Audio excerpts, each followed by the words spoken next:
We're talking today with John Bollinger. Now, John, you had written just a few months ago that the S&P looked like it was topping out right around the 1,300 level, which was indeed the case. What are you looking for now in terms of some bottoming signals? Well, we've as you pointed out, we made a top in the market and have come down pretty substantially. It now looks like we're in a bottoming area.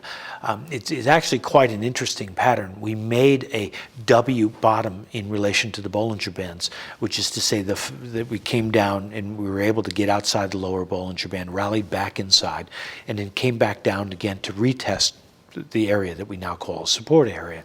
And that retest occurred inside the Bollinger Bands. That's a basic definition of a W bottom in relation to Bollinger Bands. We got a rather nice rally out of that. And now then we entered a little bit of trading range, and now we're back down at the bottom of the trading range. So this is kind of a critical must-do area.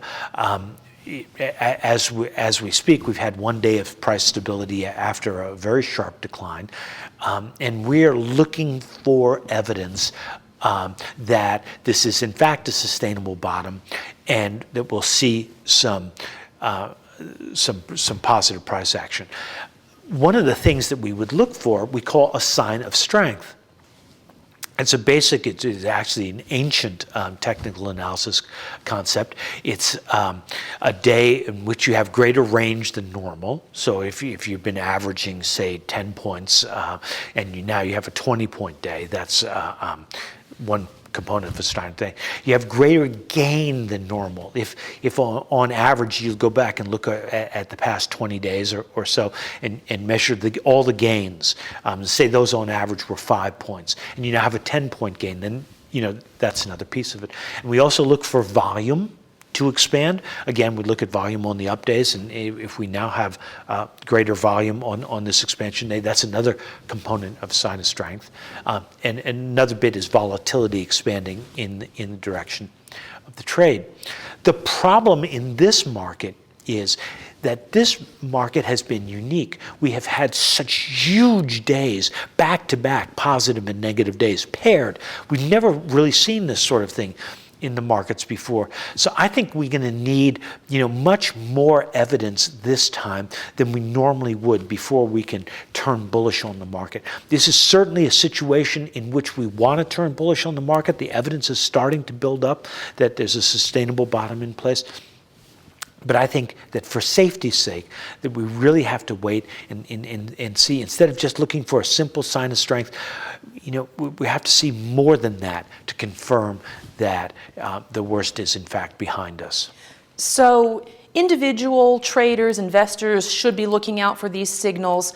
What's the best way to go about making a trade decision? Well, the best way is to find a positive setup. And there's no question about this. In past conversations, we've talked about this idea. There are only two ways to improve your trading performance: either improving the number of winners versus the number of losers, or improving the relative size of your winners versus your losers. If you concentrate on setups where the risk and reward is in your favor, that helps those ratios. So a classic example would be what we just saw in the gold market. We saw 3 pushes to a high, and in each of these pushes there was less momentum, and the market deteriorated. So at each of these pushes, the probability of a sales being successful increased. So that's the sort of thing we're now looking for in the equity market. Thank you very much, John. My pleasure. You're watching the MoneyShow.com video network.